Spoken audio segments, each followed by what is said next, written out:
Hello and good morning, friends. Welcome to the CEC EduSet live lectures. Dear friends, as you know that we have started with this series on intellectual property right, and so far we have conducted 3 lectures. Dear friends, I would like to tell you all that this is the 4th lecture in this series. In our previous lectures, we tried to understand about the intellectual property right, as well as I would like to tell you all that those were the introductory lectures. Now specifically we are going to talk about the intellectual properties. So dear friends, in this session today we are going to talk on law relating to patents in India, and for this we have again with us in our studios Mr. Ashwani Sehwal. As you know that Mr. Ashwani Sehwal is conducting this entire course, this entire series on the intellectual property, and the earlier 3 lectures were given by him, and from now onwards also other lectures would also be delivered by him. So dear friends, first of all I would like to tell you all again that Mr. Ashwani Sehwal is an assistant professor in intellectual property and data security laws in Faculty of Law, University of Delhi. So dear friends, let's take advantages from his experiences and let's try to understand about laws relating to patents in India. So first of all I would like to welcome our guest Mr. Ashwani Sehwal. Mr. Sehwal, welcome to the EduSet lecture. Thank you. Good morning viewers. As Gitika rightly mentioned that we started with the intellectual property law series, and so far we have conducted 3 lectures pertaining to the introduction to the intellectual property. Friends, if I recapitulate certain points about my earlier lectures, then I recall that I properly made my viewers understand about the various kinds of IPs and many other things we covered. For example, we covered the historical evolution of the IP in our previous lectures. We covered about the international instruments relating to IP. We covered about many other intricalities relating to intellectual property, and various kinds of IPs were also superficially discussed and dealt by me in my previous lectures. But now today I am starting with a specific IP, and this specific IP is patents. So in today's discourse I'll be covering the law relating to the patents, wherein I'll take my viewers to various concepts of the law relating to the patents, many of the provisions of the patent law, the Indian Patents Act 1970 I'll be discussing. Apart from that, in the beginning I'll introduce my viewers about the patent, the concept of the patent, the philosophy of the patents, then the justification for granting the patent to the inventor, then to whom the patent is to be given and granted, meaning of the patent. There are so many things that I'll be covering in my today's discourse. Let us start formally with the introduction relating to the patent law in India. See friends, if we talk about the meaning and concept of the patent, then the word patent means what? Literally it means open. The literal meaning of the word patent means open, and its antonym is latent, which means hidden. So as the word patent suggests that it requires the inventor to keep his invention open in the public domain. In lieu of that, or for doing this, he gets in return a monopoly right for 20 years in the Indian Patents Act 1970. That is how, he is leaving the patent open into the public domain. The public at large is getting benefit out of the patent, and he gets a monopoly right, an exclusive right over it. I am calling it a monopoly right. I'll have a discussion on that later on. But friends, it is termed or generally being value laden with the term monopoly. Whether it is a real monopoly or not, that's a discussion of, that's a matter of discussion that we'll take up later. But the point is, it's a monopoly right, it's an exclusive right given to the inventor of the property for 20 years. When he leaves the property into the public domain by method of giving the details about the working of his invention, giving the details about methodology as to how his invention works to the public at large, in the manner of publication, which is being done by the government agency and that is how the government bargains with the inventor when it comes to the granting a patent to that particular person. When we talk about friends, meaning and concept of the patent, I'll take you to the particular slide where I have told about the meaning and the concept of the patent. Friends, this particular term patent is short form of Latter's patent, or is a short of Latter's patent, derived from the Latin literae patens, meaning open letters. Friends, if you remember, in my previous lectures I discussed that sovereign used to grant Latter's patent or used to confer certain Latter patents to the importers. In my previous lectures I have dealt with this issue in a very exhaustive fashion, that if you see the history and the historical evolution of the intellectual property, the sovereign or the monarch used to confer the Latter patent, which was generally possessing the seal of the monarch or the sovereign, but it was not sealed, it was an open letter given or conferred to the importer of anything. That may be an invention, that may be a discovery, or that may be anything that he imports from another nation to his particular territory, so that he may enjoy a certain exclusive right over that particular importation. So initially it used to be a grant given to the inventor on the things imported by him, but with the course of time this particular notion of granting a patent to the importers had a drastic change, and now this concept is no more a concept where the importers are being given the patent or the Latter's patent. Only the inventors are given. Mind it, inventors are given. No more, importers are given the patent. Only the inventors, means one who applies the mind, skill, creativity, judgment, labor, and then comes up with some sort of a creativity or an invention. Then he may be able to fetch the patent protection, but no other person can be given a patent protection. Friends, patent, as I told, means open, and its antonym is latent, and this is the basic premise on which the patent law runs, or patent law basically is being governed, because the purpose is to let it open, to give it to the public domain, and at least the knowledge about the working of that particular invention of the inventor must be told to the people at large, so that the one who is ordinary skill in that art can or may work upon that particular invention, or may stop working if he is working on that particular invention. That is how this concept of keeping it open runs and goes. Generally, if you see, as I told, that it used to be addressed by the sovereign to the importers, but now this notion has changed over the period of time, wherein it is a grant by the sovereign, or say the government, now no more a sovereign but by the government, you can say, to the inventor when he comes up with a new invention. If he brings a new invention, then he is being given a property protection in the form of a grant, in the form of a patent. I am repeatedly using the word grant. Viewers, why I am using the word grant, I will tell you. It is a grant of the government. You do not get it without applying for the patent protection to the patent authority or the office. You get it only when you apply it to the patent office, fulfill all the specifications, fulfill all the requirements and the qualifications for obtaining the patent, and then a grant is given to the inventor of the property. Friends, now if you see, in return of your disclosure, you get the grant. When you disclose your work, you disclose your invention and it's working, then you are given what? A grant of a patent, and patent gives you an exclusive right of working with that invention, or say excluding others.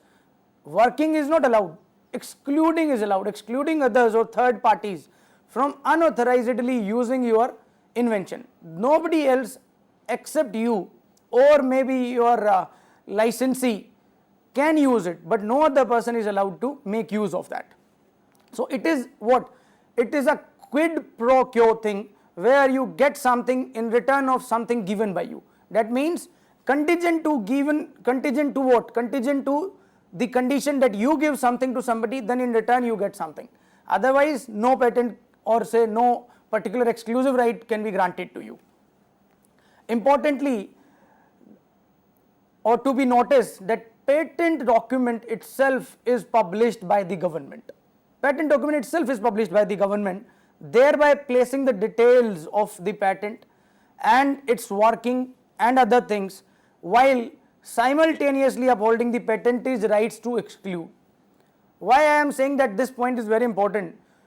If you have a look at this point, viewers, then it requires that the patent application once filed with the patent office is to be published by the patent office, and that is how the disclosure made by the inventor comes into the public domain, and that disclosure helps the people or the masses at large to make use of that invention, or maybe to stop working if they are working on the similar kind of a thing.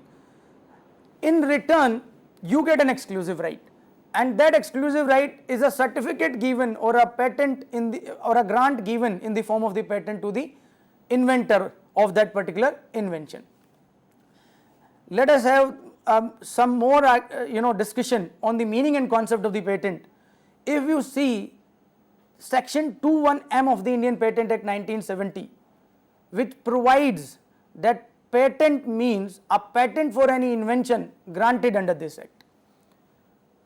Friends, why I am emphasizing so much on this section?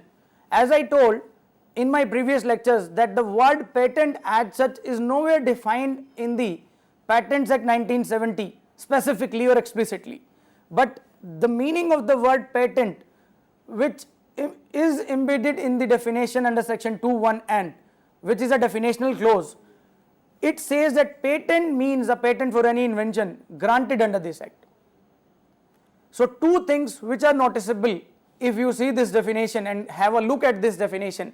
There are two things which are noticeable in this definition. One, that the patent is a thing to be given to the inventions, or patent is only for the inventions. We will understand what all are called inventions under the Patents Act 1970, or what will be termed as the invention under the Patents Act 1970 later on, because see, as I told and as I mentioned in my previous lectures as well as today, that there are so many things which are not defined explicitly and specifically under the Indian Patents Act. So the definitions or see meanings of these words, invention, meaning of the word grant, meaning of the word patent, meaning of the word novelty and non-obviousness, and so forth, are to be basically taken or inferred from the many of the provisions of the Indian Patents Act 1970. As in section 2.1, which is on the present slide, primarily tells the meaning of the word patent, which means a patent granted to an invention under this act. It does not define what does patent mean. It says patent means a patent granted. Are you getting it? Patent means a patent granted to an invention. So we zero in that or we basically conclude or satisfy ourselves or our curiosity by understanding one simple point, that there are two things which this definition covers under its ambit. One, that patents are to be given or conferred only to the inventions. Another, that patent is a grant. And grant given by whom? Grant by the government in return of the disclosure made by you. If you do not disclose your invention or its working or its system or its methodology, in that case you may not be granted or conferred with this grant. So this grant is subject to what? Subject to certain procedures, subject to certain qualifications and certain conditions. That is why I call that patent is a conditional right. Conditional right. It is not an absolute right granted to the person. As discussed by me in my previous lectures while introducing the intellectual property as a subject, that whatever you get by filing the protection of any kind of a work, be it a patent or a trademark or a copyright for that matter, that particular right is not an absolute right given to you. It is a right which is conditional right, and conditional in terms of what? In terms of time and its exclusivity. If you see in the present context, patent right is granted or conferred to a person only for 20 years. After the lapse of the 20 years or after the cessation of the 20 years, that has to fall into the public domain, and the inventor, one who was granted the patent protection over his work, will no more be entitled to make it his right as an exclusive right, or will no more be entitled to use it or possess it as an exclusive right. So that is how patent is a conditional right. It's about the nature of the patent right. It is a conditional one, and then it is a temporospatial right, wherein we understand that it is limited in terms of time and space, and that particular thing, this particular discussion makes it what? Makes it a right which is not at all an absolute right, which is a conditional and a temporospatial right, limited in terms of time and space and term. Term is also limited, 20 years in the case of the patents. In the case of the copyright, it is life plus 60 years of the person. Then if we talk about the space and territory, then there is no concept of the global patent or something like. But nowadays, with the help of the conventional applications to be filed by the owners of the by the inventors of the inventions, they may get the patent protection in various countries by filing the patent application in many countries, or by a single application by just mentioning or referring to those countries' patent system, they may get the patent protection. Still, with one particular registration in one country, your patent over an invention will remain restricted to that country, to the territory of that country, and to the jurisdiction of that country. It will not go beyond that. That is how it is limited in terms of time and space. Then, as I mentioned, that it is a bargain between the government and the inventor, and the bargain refers to what? Bargain here means what?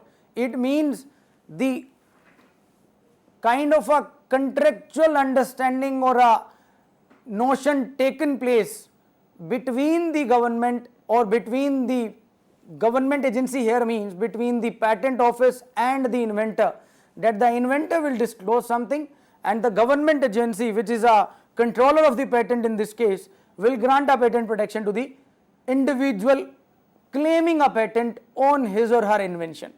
So it's a bargain which takes place between the government agency, which is a controller of the patents, and the inventor seeking a protection over his invention. And that is how that bargains get summarized, and the working of the patents goes on for 20 years, or a specific qualifications are to be met, which I'll discuss later on, as we are discussing right now only the meaning and the concept of the patent. Friends, in a very celebrated case, Delhi High Court in India, in Raj Prakash versus Mangat Ram, in the year 1977, has explained the effect of the grant of the patent as quid pro quo. They have explained it as quid pro quo. Quid pro quo means where you get something in return of something. You get something contingent to the condition that you give something to somebody. So, in Raj Prakash versus Mangat Ram, in the year 1977, Delhi High Court, an Indian court, explained that this bargain which takes place between the government agency and between the inventor is what is quid pro quo, where quid is the knowledge disclosed by the inventor and quo is monopoly granted for the term of the patent. It's, again I'll say, it's not a monopoly, it is called, generally understood as a monopoly, but I do not think that it is a monopoly. It's my personal opinion, but an exclusive right is granted to the person through the patent grant, and this is quid pro quo relation that takes place by this bargain between the inventor and the government agency, the controller of patents, Controller General of the Patents. Friends, as I told that in this introductory lecture to the patents, we will be covering some specific things. The first thing that I have covered is the meaning and concept of patent. The next thing that I am going to cover, the historical evolution of the patent. Let us talk about the historical evolution of the patents. Friends, if you remember and recall that in my previous 3 lectures, I have given exhaustive details about the historical evolution of the intellectual property, not only in India but in various parts of the world, at large, wherein we understood as to when the term intellectual property was first used or found to be used, and then we saw the previous history before the usage of the word intellectual property as such, wherein we see certain instances or reported in the history, maybe in the text of different history books or history relating to the legal history relating to the intellectual property, wherein we have seen that we had some sort of instances or manifestations in the form of signatures on paintings and creations, monopolies granted by monarchs, then stamping of jewelry, and in the ancient world and Middle Ages, wherein no means of mechanical means were available of copying, we had then some sort of means of copying the things, introduction of printing guilds, so on and so forth. This is what we have covered in our previous lectures, the historical evolution of the IP at large, intellectual property at large. There are certain legislations and enactments and statutes that came later on. For example, then the Statute of Monopolies, that is of 1623, then Licensing Act of 1640. This is about the historical evolution of the intellectual property. But today, friends, we will talk about the historical evolution of the patents, specific IP in the form of patents, as to how it evolved over the period of time. That is very interesting, because if we trace the history, we find the manifestations of the conferring of exclusive rights to the people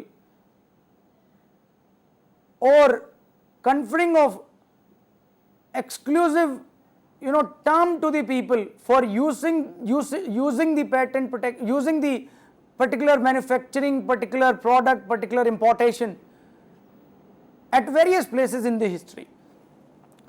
I have divided it into four separate, five separate heads. The first one is the classical period. In the classical period, we will see as to how the patent law, the patent regime and regimen relating to the patents evolved. Then we will talk about the European origin of the patent and the law relating to the patents. Then we will see the English patent policy and its historical evolution as to how it evolved. American origin we will see. We will see ultimately the Indian evolution of the patent law. Friends, as far as the Indian evolution of the patent law is concerned, I hope many of you must be knowing that Indian patent law or the Indian patent regime is mostly the offshoot of the British era, is by and large offshoot of the British era, because we were the colony of the Britishers. During that time we had in 1911 one Patents and Designs Act which continued operative even after the independence, and it is only in the year 1970 we had a full-fledged Indian Patents Act 1970, which was undoubtedly not at all having some sort of a relation with the some sort of relation with the British era, but it had or it has even today some manifestations of the 1911 Patents and Designs Act in it. Let us start with the classical period. Friends, if you see the classical period, then we find in the history an incentive based system in Sybaris, a Greek colony in southern Italy. If you look at this slide and if you notice that some part of this particular statement is written in the capital letters, it reads that the incentive based system can be found in Sybaris. Incentive based system. They were not using the word patent, they were not using the word industrial property, and there was no mention of the word intellectual property at that point of a time before Christ in 720 to 510, in between that. But there was some mechanism which was primarily revolving on incentive based system and mechanism. Some sort of incentive used to be given to the person who comes up with some creative work, who brings something, some new thing to the society for the welfare of the society. That system was there in that period or during that period, which is before Christ. See, in this city of Sybaris, which is a Greek colony, there is an instance, a reported instance written in the text which reads that the sovereign used to give exclusive right to those who created certain culinary delights or some sort of delicious foods. The sovereign used to grant the right to that person over other confectioners or cook if he has made or cooked any particular and excellent peculiar dish. So this kind of an incentive based system is traceable in history even before Christ in the year 1720 to 510 BC. See, these people were known for their luxurious and decadent lifestyle, and they used to confer this exclusive incentive based right to the confectioner or a cook if he prepares a very delicious, a very tasty dish for the people, and he used to enjoy that particular right for a year, for 1 year only, and he had a power, he had a entitlement to exclude other manufacturers, other confectioners or other cooks to cook that particular dish. It was an incentive based system which can be traced in the history during the classical period. Although this instance or this kind of a regime is arguably doubtful, because there are some instances in the history or some text which shows this, but there is a contrary view available which creates a doubt as to its existence in the history during the classical period. Further, if you go down the line in this classical period, friends, there used to be a regime of rewarding people for aesthetic creations, contributions, if they make any such contribution for the common welfare of the people during the classical Greece. But few centuries after the destruction of Sybaris, a Greek colony, down the line if you see, there came many philosophers, wherein the celebrated philosopher named Aristotle and Plato too, they addressed the notion of exclusive right to those individuals who discovered something good for the state in negative. They were not in favor of incentivizing the people for their technological developments. If we see the philosophy of the Aristotle and Plato as to this point, we cannot say that they were not in favor of the upliftment or the welfare of the society, but they were not at all in favor of technological advancement. And that is why they said this mechanism of incentivizing a person, which we call incentive based mechanism, incentive based system for the creativity and for inventions, was not good, because according to them that may lead to, according to them, this kind of a mechanism may lead to alterations into their constitution. So that is why they said and voted for the non-existence of this regime or this incentive based system. Then if you see, this exclusive right regime was debated and rejected because of the anti-technological philosophy inherited from Aristotle and Plato. They had their anti-technological philosophy because of the fear that it may lead to the alterations into the constitution. So, this regime used to be debated and rejected many a times during their era and span.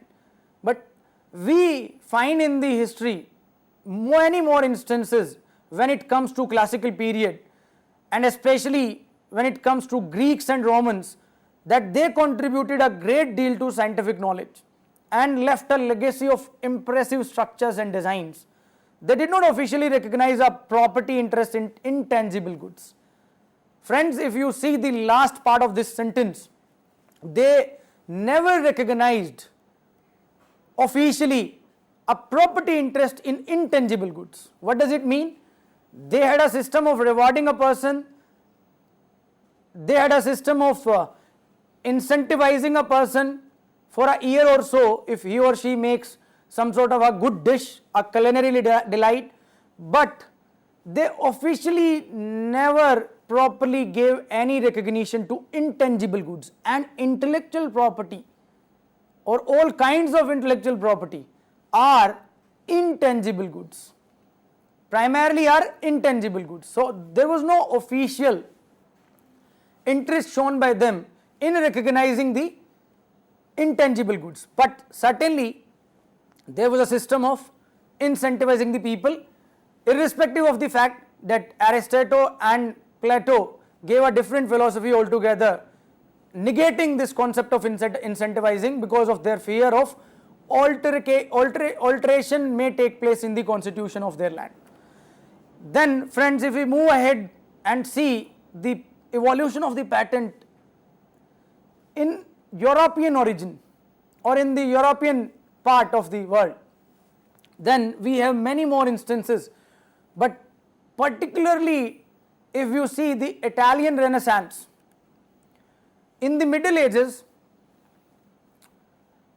we find that there was a stagnation to technological and intellectual growth. There was no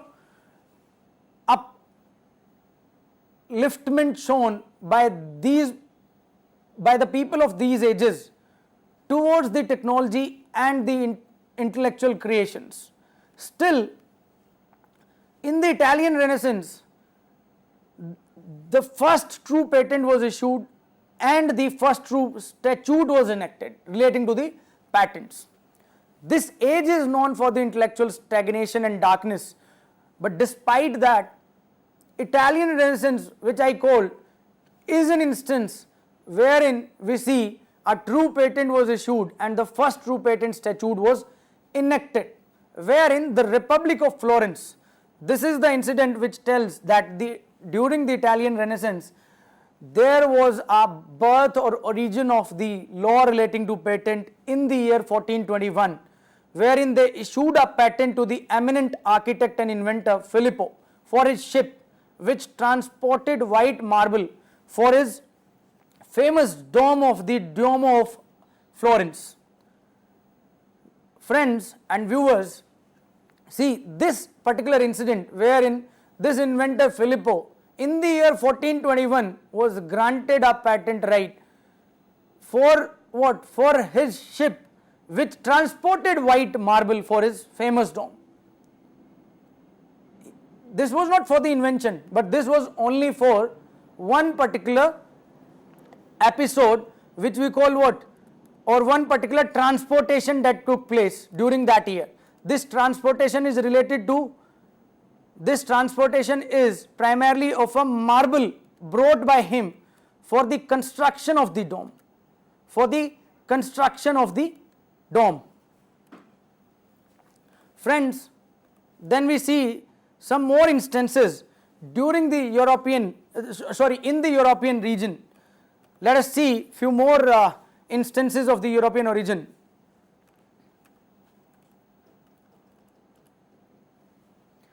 In the Renaissance city-states of Italy and most of Europe, commerce and arts were dominated by guilds. There used to be certain guilds, and commerce and arts were dominated by these guilds, and the rules made by these guilds eventually led to the first known patent statute, which got enacted in the year 1474 by the Venetian Republic. So patent has a long history. In the years 1474, we had a statute tackling with the issues of the patent.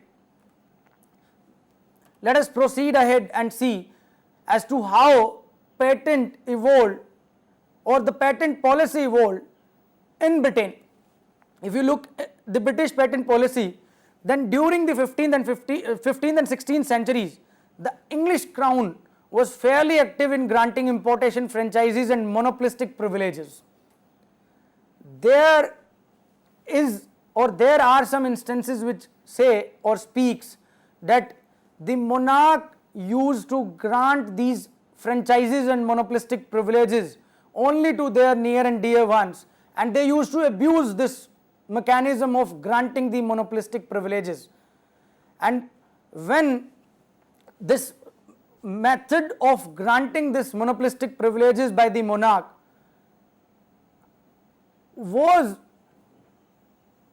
took a dimension or took such a shape which was not liked by the people at large at all, then they started making the outcry against this system of granting the incentives or granting the monopolistic privileges to the people. Then in the year 1624, Parliament enacted one statute of monopolies in Britain, and this statute of monopolies of the year 1624 was granted primarily for the purpose of stopping this kind of abuse to be done by the monarch by conferring some sort of monopolistic privileges to his near and dear ones. That is why they brought the statute of monopolies, wherein in the preamble of the statute of monopolies 1624, it was written, or in essence it was said, that no monopolistic privileges will be given or granted by the monarch except in few cases. Except in few cases. Exception was created, but under section 1 of the statute of monopolies of 1624, it was said that no need to grant any kind of a monopolistic privilege, because people were very fed up with the pattern of the monarch wherein he used to grant monopolistic privileges to the people. But the exception served the purpose of granting of the patents, and exception required that the patent to be granted by the statute of monopolies, or this monopoly to be granted by the statute of monopolies, should necessarily be for the welfare of the people, should necessarily be for the benefit of the people at large. If it does not fulfill this criteria, it does not fall under the exception, and it cannot be granted a monopoly under the Statute of Monopolies Act of 1624. So this Statute of Monopolies of 1624 governed the English law for more than 200 years. Then we see in the history that England witnessed many significant patent law legislations till date. But as I told, that 1624 Statute of Monopolies in essence says no monopolies to be granted, but an exception was there that for the welfare, if something is created, something is invented, something has brought into the existence, then that may be given the patent, that may be given this monopoly right, otherwise it cannot be. That governed the English patent system for more than 200 years. Later there came many other legislations. Let us move ahead and see the American origin, friends, of the patent. If we talk about the American origin, then America undeniably is not untouched by the British system. If you see, some of the American colonies used to have the system or mechanism of granting the patent essentially verbatimly based on the British system of granting the patents. America's first colonial patent was issued in Massachusetts in 1641 to Samuel Winslow pertaining to the production of salt for the colony's fishing industry. So in the year 1641, friends, a patent was issued in Massachusetts, which was the British colony at that point of a time, to this gentleman pertaining to the production of a salt for this particular product, which is a salt for the fishing industry. America's patent practice was influenced by English patent custom, as I mentioned. America's first patent statute signed into law on April 10th, 1790 by President George Washington. Friends, see, in the year 1790, America got the patent statute signed by the president. In the year 1790, this act authorized the issuance of patents for any useful art, manufacture, engine, machine or device or any improvement therein not before known or used. They covered so many things that a patent can be granted for the manufacture, for the engine, for the machine, for a device, for any improvement therein which is not known or used earlier, which is an essential qualification for obtaining the patent even today. So if you see or talk about the evolution of the patent in America, let me recapitulate in a minute time that in Massachusetts in 1641, one gentleman was granted a product patent over his product which is sold for the fishing industry. Then a patent statute was signed in the year 1790 by President George Washington, which authorized the issuance of patents for any of the following things.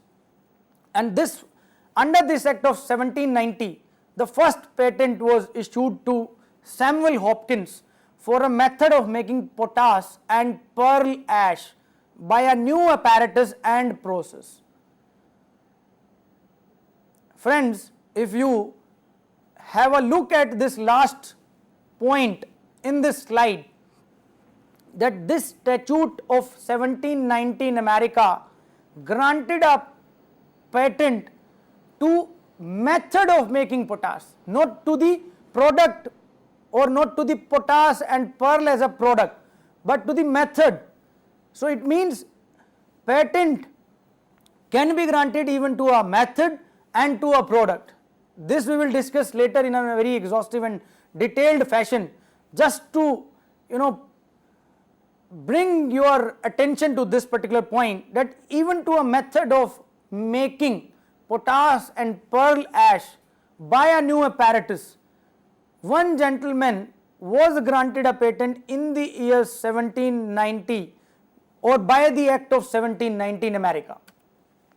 If you have a look at the Indian origin of or say look at the evolution of the patent in the Indian origin, patent law is primarily a legacy of the British past.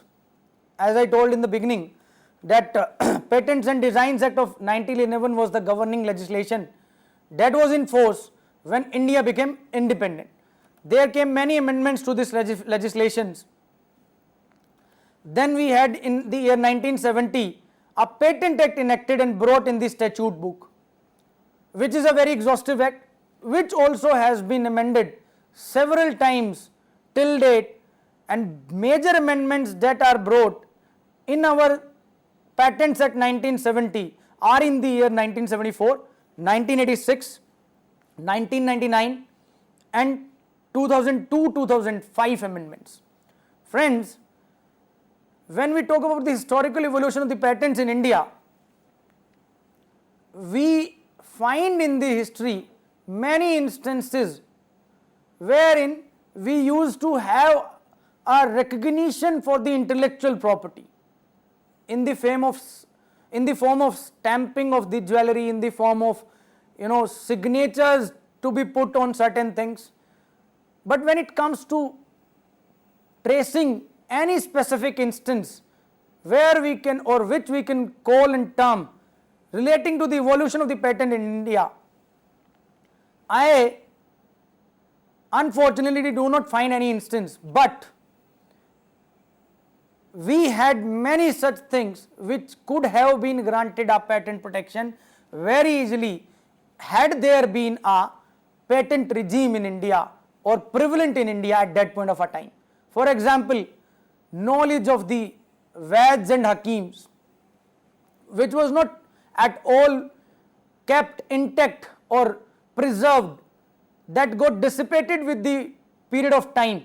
But had there been a regime pertaining to protection to be given to these kinds of knowledge or something like that as an instance, then such instances would have been certainly granted a patent protection through the regime. But unfortunately, I do not trace any such incident in the history. You may find if you will search it, but I unfortunately did not find any such incident.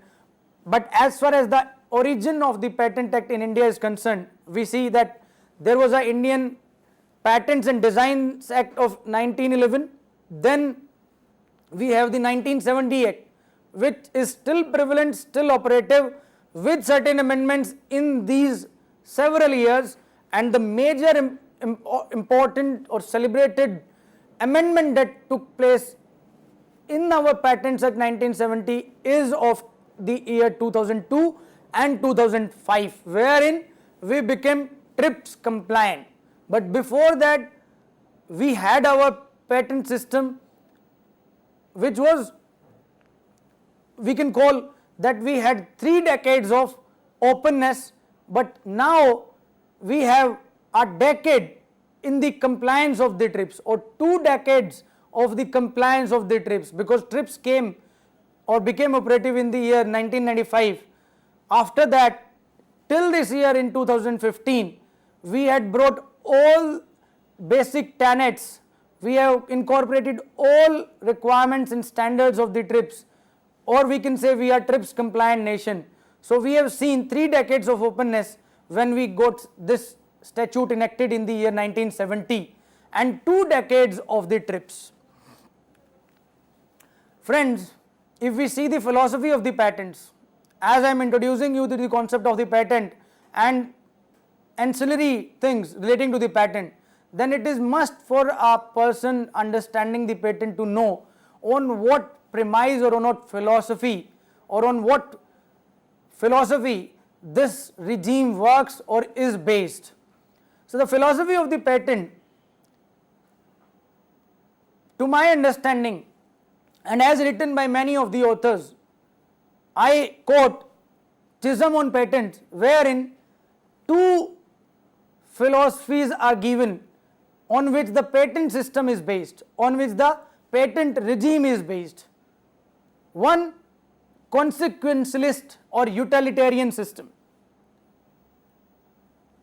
which says that the focus of the regime is on the consequence the patent law has on the overall public welfare.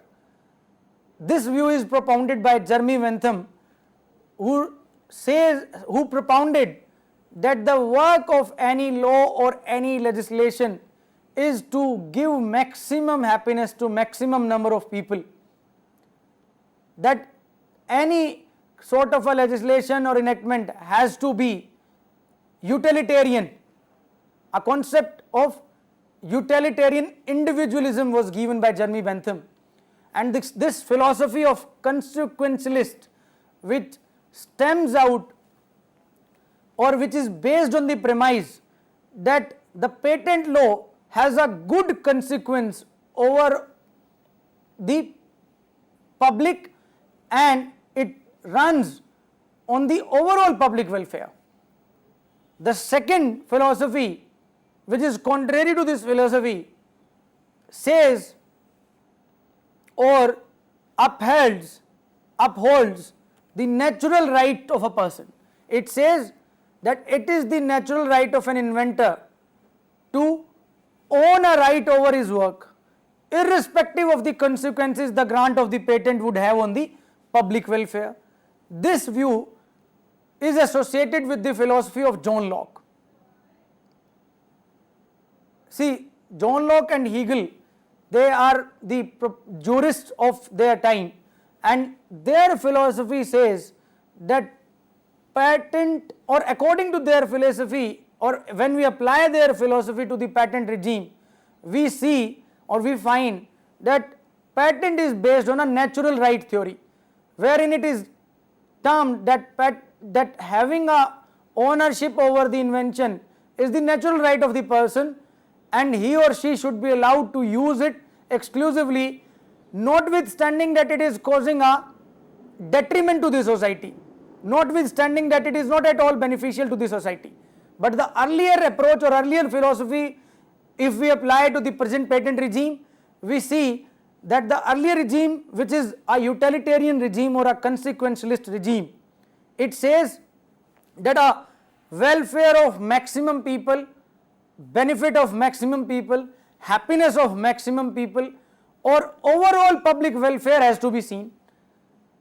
If you apply these two philosophies to the present patent regime, you will see that granting a patent to the person goes with the later approach, which says that it is a natural right, or we can say it goes with the deontological approach.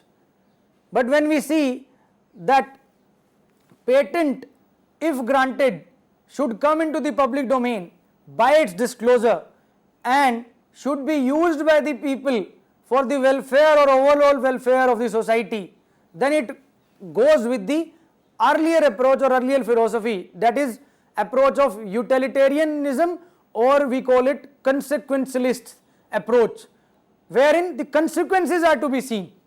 Consequences, if the consequences of that particular regime are beneficial, then it's fine, otherwise it does not approve that particular approach. So that is all about the philosophy of the patents. Friends, let us move ahead with the nature of the patent right. If you talk about the nature of the patent rights, as we have understood in our today's discussion, that primarily it is a statutory right granted to a person by the government agency as a bargain takes place between the government agency, which is a controller of patents in this case, and the inventor. So it is a statutory right.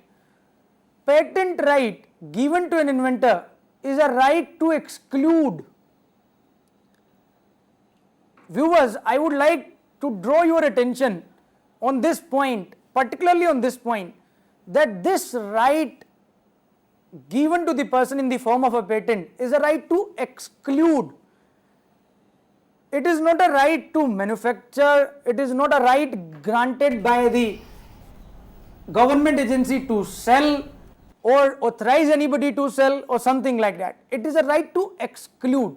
I'll show you certain sections or provisions of the Patents Act 1970 having the manifestation or imbibing the manifestation in their language about the concept that it is a right which is a right to exclude. It is not a positive right given to a person to make, manufacture, sell, authorize to sell somebody or rent to somebody. It is a right to exclude third parties. The patent does not give the inventor the positive right to make, use or sell the invention. As I mentioned, that it is a right to exclude and it is not a positive right to make. So we call this patent right a negative right. It is not a positive right at all. Negative in what sense? That it does not give you a right to manufacture, sell, make use of it. It gives a right to exclude others or third parties who are willing or aspiring to use your invention unauthorizedly. We find in some of the celebrated cases the concept of negative right upholded by many of the celebrated justices. Chief Justice Taney in the mid 19th century stated in Bloomer versus McQueen in 1852 that the franchise which the patent grants consists altogether is the right to exclude everyone from making, using or vending the thing patented without the permission of the patentee. So what is to be looked at or what is to be taken from this particular case is the point that the patent grants are what? Are the rights to exclude everyone from making. These grants are not for manufacturing or selling or making others to use it, but it is to exclude others.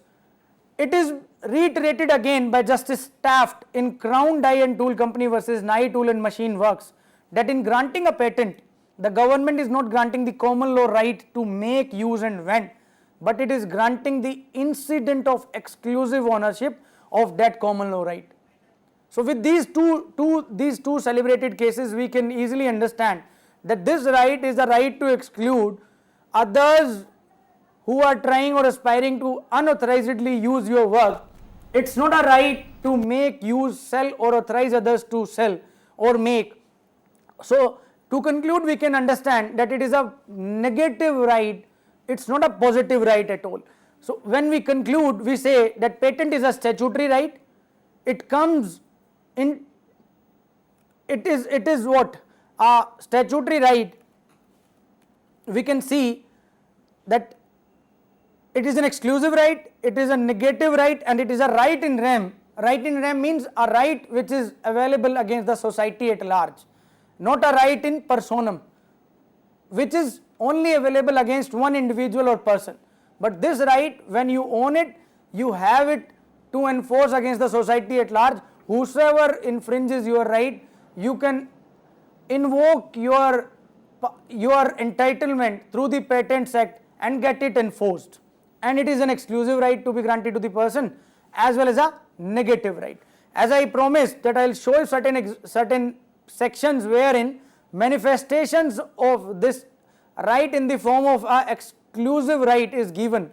Let us have a look at provision number 43, subsection 3, read along with section 43(2) of the Patent Act, which reads, notwithstanding anything contained in this section, no suit or other proceeding shall be commenced or prosecuted in respect of an infringement committed before the date of publication of this application.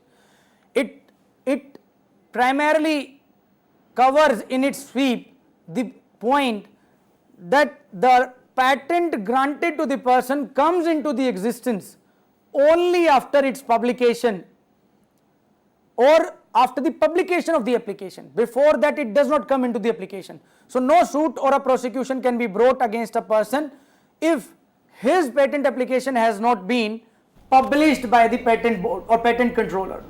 Another section which is important to be noticed is section 48, which talks about the right of the patentee, that a patent granted under this act shall confer upon the patentee what? The exclusive right to prevent third parties. It is written under section 48, which talks about the rights of the patentees, and it says vociferously, vehemently, that this right granted under section 48 through this Patents Act 1970 is an exclusive right given to the third parties. Kindly have a look at this particular language of the section wherein I have kept it in a bold letters that it is an exclusive right to prevent third parties. Further in the same section again, it says that it is an exclusive right to prevent third parties. So we conclude that it is an exclusive right and it is a negative right given to the person and a right in rem, not a right in personam. If we see, or well viewers, our time is over for today. We'll resume or proceed ahead maybe next time whenever we meet. Thank you so very much for the patient hearing and listening. Thank you. With this note, thank you, sir. Thank you so very much for giving us a very, very productive and precious session, and we would be meeting again and we would be discussing more on the intellectual property rights. Till then, thank you so very much. Thank you. Have a good day.